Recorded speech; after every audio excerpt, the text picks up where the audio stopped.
सिर्फ मेरा अकेले का नाम ECL पे है। हालांकि मैं अकेला ही ऐसा हूँ जिसको अदालत ने ज़मानत कंफर्म की है इस बुनियाद पे कि इसी अजीब सा बनाया हुआ है। एजेंसियाँ को रिपोर्ट दे रही हैं, वो हम पढ़ के देखते हैं कि मैंने कहाँ बम रखा है, क्योंकि इससे पहले मैं पुलिस वालों को बम मारते हुए भी पकड़ा गया हूँ एक केस में। अब मेरे पे क्या डालते हैं, मैं रॉ का एजेंट हूँ, मैंने कोई बम रख दिया है, किसी जगह पे मैं दहशतगर्दी कर रहा हूँ, किसी चीज़ में इन्वॉल्व हूँ। अगर तौहीन नहीं होती ना तो पाकिस्तान की आवाम की नहीं होती। वो बेचारे वोट किसी और को डाल के आते हैं, डब्बे से किसी और की पर्ची निकल आती है। तौहीन से बचाने के लिए ये हद तक का कानून लेकर आ रहे हैं ना, उनकी शक्लें देखें, वो इस मुल्क के लिए हद तक बने हुए हैं। इमरान खान साहब की पार्टी को क्योंकि सर ही नहीं उठाने देते, वो जैसे ही सर निकालते हैं तो डंडा पड़ता है सर पे। के केसेस बन जाते हैं, वजह क्या है, गवर्नमेंट को क्या एतराज़ आता है? देखिए, जो मुझे आज समझ आई है, दो चीज़ें हैं। एक तो वो तौहीन IG वाला एक मुकदमा है, उसमें कोई 15 बंदे और इन्वॉल्व हैं, उनमें से सिर्फ मेरा अकेले का नाम ECL पे है। हालांकि मैं अकेला ही ऐसा हूँ जिसको अदालत ने ज़मानत कंफर्म की है इस बुनियाद पे कि इसी अजीब सा बनाया हुआ है, बाकी किसी का नाम ECL में नहीं है। दूसरा, अभी कोई एजेंसियाँ कोई रिपोर्ट दे रही हैं, वो हम पढ़ के देखते हैं कि मैंने कहाँ बम रखा है, क्योंकि इससे पहले मैं पुलिस वालों को बम मारते हुए भी पकड़ा गया हूँ एक केस में। मैंने को पुलिस वालों को पेट्रोल बम बना के मारे थे और कुछ इस तरह की चीज़ें भी मैंने की थी, और वो डंडे भी मैंने पुलिस वालों को मारे थे। मुझे पता चला एक माह पहले, मेरे ख्याल में 1-1.5 माह पहले मुझे पता चला, फिर मुझे उसमें भी इन्होंने काफ़ी दिन अंदर रखा है। तो अब ये देखते हैं कि अब मेरे पे क्या डालते हैं, मैं रॉ का एजेंट हूँ, मैंने कोई बम रख दिया है, किसी जगह पे मैं दहशतगर्दी कर रहा हूँ, किसी चीज़ में इन्वॉल्व हूँ। एजेंसियों की जो रिपोर्टें हैं वो अदालत में भी जमा हो जाएंगी, हमें भी मिल जाएंगी, पता चल जाएगा हमने क्या किया। तो इन्हें IG भी है, IG साहब। अब तौहीन IG है। देखिए, यहाँ सबकी तौहीन होती है, तौहीन के लिए नया कानून भी ला रहे हैं। अगर तौहीन नहीं होती ना तो पाकिस्तान की आवाम की नहीं होती। वो बेचारे वोट किसी और को डाल के आते हैं, डब्बे से किसी और की पर्ची निकल आती है। सिर्फ आवाम की तौहीन नहीं होती, यहाँ पे रोज़ाना की बुनियाद के ऊपर उनको रोला जाता है, उनको बेइज्जत किया जाता है, उनकी बात नहीं सुनी जाती, हर जगह पे बेचारे कतार में खड़े होते हैं। तो आम आदमी की जानवर जैसी बदतर इन्होंने पाकिस्तान में ज़िंदगी की हुई है, उसके अलावा सबकी तौहीन होती है। और मज़े की बात यह है, जिन लोगों को तौहीन से बचाने के लिए ये हद तक का कानून लेकर आ रहे हैं ना, उनकी शक्लें देखें, वो इस मुल्क के लिए हद तक बने हुए हैं। अच्छा, इमरान भाई बताइएगा कि राना सनाउल्लाह ने रात को अहमद मीर के प्रोग्राम में कहा है कि अगर बात खुसरो तक पहुंच गई है तो फिर सही कहा उन्होंने। आपका क्या मौका, क्या कहना चाहेंगे? नहीं, राणा साहब ने मौक़िफ़ दे दिया, मेरे ख्याल बिल्कुल ठीक मौक़िफ़ दिया। क्या बातचीत तक सब बात आ देखिए, मैंने ना वो ये जो खुसरा कम्युनिटी के लोग हैं ना, मुख्तलिफ ख्वाजा सराफ, सॉरी मैं मादरत चाहता हूँ, आपने लफ्ज़ गलत इस्तेमाल किया, मैं कंडेम करता हूँ उसको। वो भी इज़्ज़तदार तबका है एक, और वो खुद कह रहे हैं जी कि हम इनको, देखिए ये थोड़े लोग होते हैं और आपस में कनेक्टेड होते हैं, तो वो इनको पहचान नहीं पा रहे। कई लोगों से जो है वो जर्नलिस्टों ने पूछा है, वो लोग खुद भी बता रहे हैं कि जी हम इनको नहीं पहचान पा रहे, अभी नहीं पता ये कहाँ से आए हैं और ये कौन लोग हैं। अब वज़ाकता और सोशल मीडिया ने जिस तरह उनका बहुत सारी चीज़ें सामने ला कर रख दी हैं, तो ऐसा लगता है कि जो रऊफ़ हसन साहब के दुश्मन हैं, उन्होंने भेस बदल के ख़वातीन के कपड़े पहन के अटैक किया और कुछ नहीं था। अच्छा, इमरान राज साहब, लास्टली हमने आपसे पूछा था कि आपने कहा कि जब भी आऊँगा तो इस्लामाबाद के लिए कोई अच्छी खबर होगी, तो खबर मिचोर हुई या अभी तक नहीं हुई? नहीं, इस्लामाबाद के लिए बड़ी अच्छी खबर है भाई, पाकिस्तान के लिए हमेशा ही अच्छी खबर होती है। और मैं कभी भी मायूस नहीं हूँ इस मुल्क से, कभी भी मायूस नहीं हूँ। लोगों ने 8 फरवरी को जो कर दिया है, यानी जैसे उन्होंने माफिया को शिकस्त दी है और निज़ाम को आईना दिखाया लोगों ने, एक्चुअली तो वो इनकलाब है, तो ये बड़ी अच्छी खबर थी। और जो शऊर आ रहा है वो बड़ी अच्छी खबर है। जो इस हाई कोर्ट के अंदर से आवाज़ उठी है कि अब हम दबाव में नहीं आएंगे और खुलकर फैसले करेंगे, वो बहुत अच्छी खबर है। और जिस तरह मौजूद जज साहिबान इंसाफ की तरफ बढ़ रहे हैं और अपनी खोई हुई स्पेस को वापस हासिल करना चाहते हैं, ये बहुत अच्छी खबर है। तो खबरें तो बहुत अच्छी हैं, लेकिन बड़े लोगों को पसंद नहीं है। हाँ जी, इमरान खान की रिहाई कब तक देख रहे हैं? यार वो इमरान खान खुद ही डिसाइड करेंगे।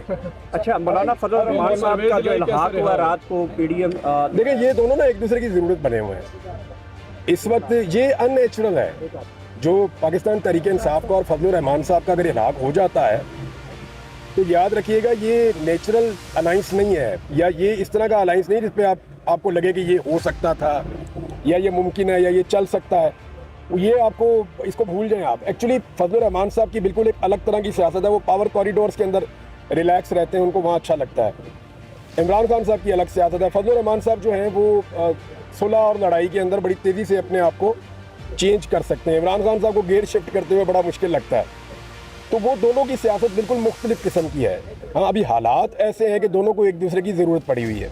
फजल रहमान साहब को इमरान खान की ज़रूरत पड़ी हुई है, और इमरान खान साहब की पार्टी को क्योंकि सर ही नहीं उठाने देते, वो जैसे ही सर निकालते हैं तो डंडा पड़ता है सर पे, तो उनको फजल रहमान साहब की ज़रूरत पड़ी हुई। तो ये ज़रूरत का एक अलाइंस हो सकता है मजबूरी के तहत, ये कोई नेचुरल चीज़ नहीं है, ये कभी भी इकट्ठे इलेक्शन भी नहीं लड़ पाएंगे। सर 30 को दोबारा तारीख है। इमरान खान साहब ने कहा कि मेरा मैच है। इमरान खान साहब अपनी पेशी को मैच समझ रहे हैं, वो एंजॉय कर रहे हैं।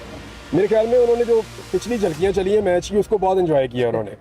परवेज इलाही की रिहाई को कैसे देखते हैं, क्योंकि ऐसा लग रहा है कि शायद स्टैब्लिशमेंट को स्पेस देना चाह रही है, कोई कनेक्टिविटी बहाल हो, कोई राब्ते बहाल हों। 10 महीने बंद करके, पसलियाँ तोड़ के, बंदे का बेड़ा गर्क करके जाली केसों में अब अगर वो छूट गया तो आप उसको डील कहते हैं, तो फिर आपको निज़ाम इंसाफ के ऊपर तो बहुत बड़ा एलिगेशन है आपका ये। अच्छा, मुझे ये बताएं, जो जज साहब ने जो अहमद फराद केस में जो रिमार्क्स दिए, उसके बाद बहुत सी प्रेस कॉन्फ्रेंस की गई उन हवाले से, इस पर क्या कहना चाहेंगे आप? देखिए, गायब कर देना किसी को कोई मसले का हल नहीं है। मैंने काफ़ी आवाज़ उठाई है अहमद फरहाद के लिए, मेरी उनसे 1 या 2 मुलाकातें हैं और बड़ी गर्मजोशी के साथ वो मुझे मिले थे और हमने उनकी फैमिली से भी रब्ता किया है, हमारी नेक तमन्नाएं भी उनके साथ हैं। इमरान भाई, जो जज साहब ने रिमार्क जो जज साहब के बाद प्रेस कॉन्फ्रेंस की गई फैसल वाडा की तरफ से, बाकी कई लोगों की तरफ से, देखिए ये तौहीन अदालत का मामला वो अदालत को खुद देखना चाहिए, सीधी जो बात है।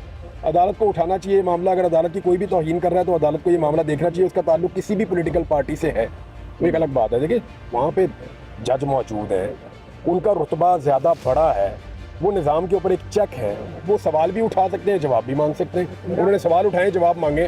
इमरान भाई ये बताइएगा, आपने कहा है कि इमरान खान बगैर डील के छूटे, तो आपको लगता है इस वक्त भी मुल्क में रूल ऑफ लॉ है और इमरान खान बगैर डील के मुल्क में रूल ऑफ लॉ नहीं है ना? जिन जजेस को खत मसूल कॉलें मसूल की जाती हैं, वो कैसे रूल ऑफ लॉ का बोलबाला कर सकते हैं सर? देखिए, जब मुल्क में रूल ऑफ लॉ नहीं होता ना तो रूल ऑफ लॉ के लिए स्ट्रगल होती है, वो तो आपको नज़र आ रही है ना।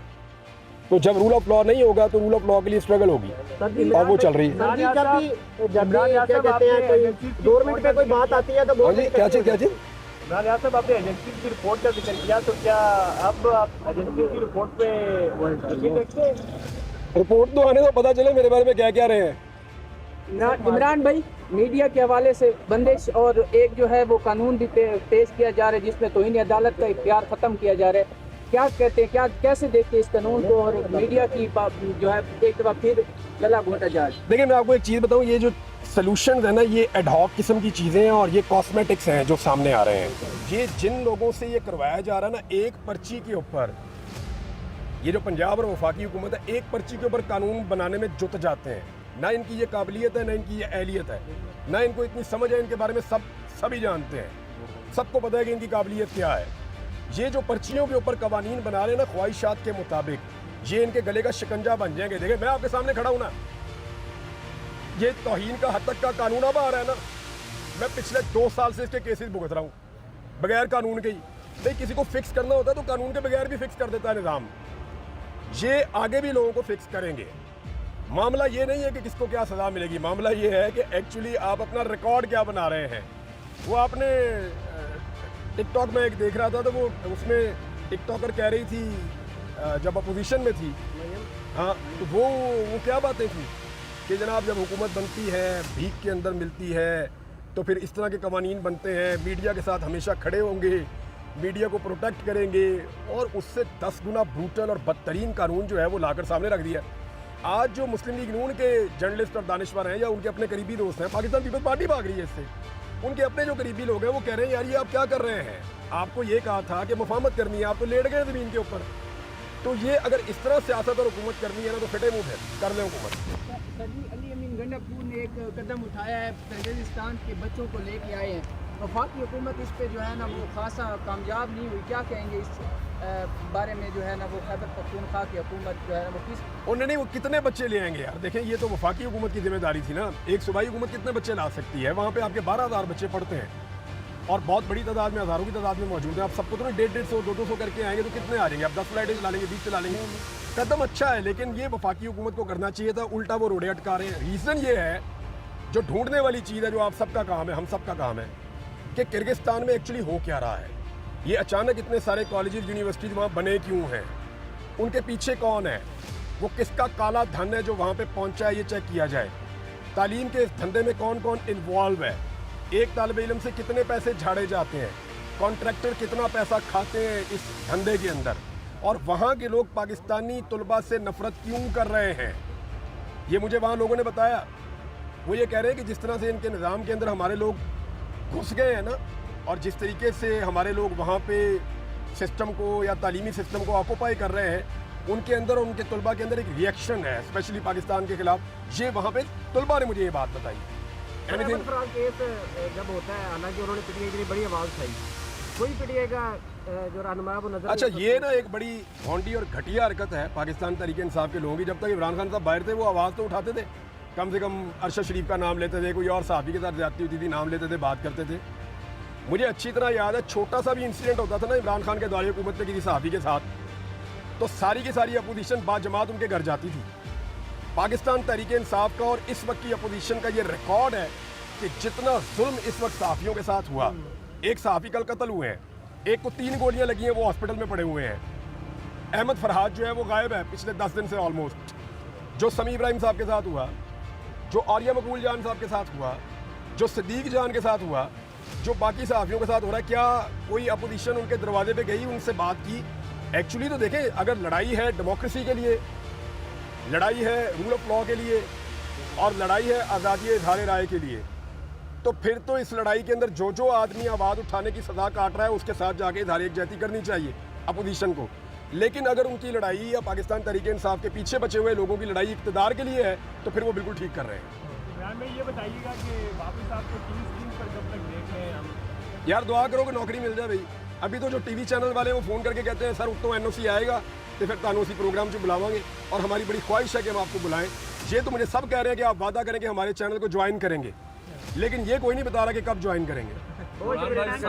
साइफर का इसी इस्लामाबाद हाई कोर्ट में कुछ देर बाद फाइनल समात है, ज़्यादा इम्कान यही है कि ऐसा लगता है कि ये एक आधे हफ्ते में अब ये ख़त्म हो जाएगा, उसको और घसीट नहीं सकते और खींच नहीं सकते, कुछ और नहीं होगा तो सज़ा मुअत्तल हो जाएगी, इसको और नहीं घसीट सकते, जो मुझे दिखाई दे रहा है। इसीलिए आपने देखा है कि नए केसेस जो हैं उनको फौरी तौर पे एक्टिवेट किया गया।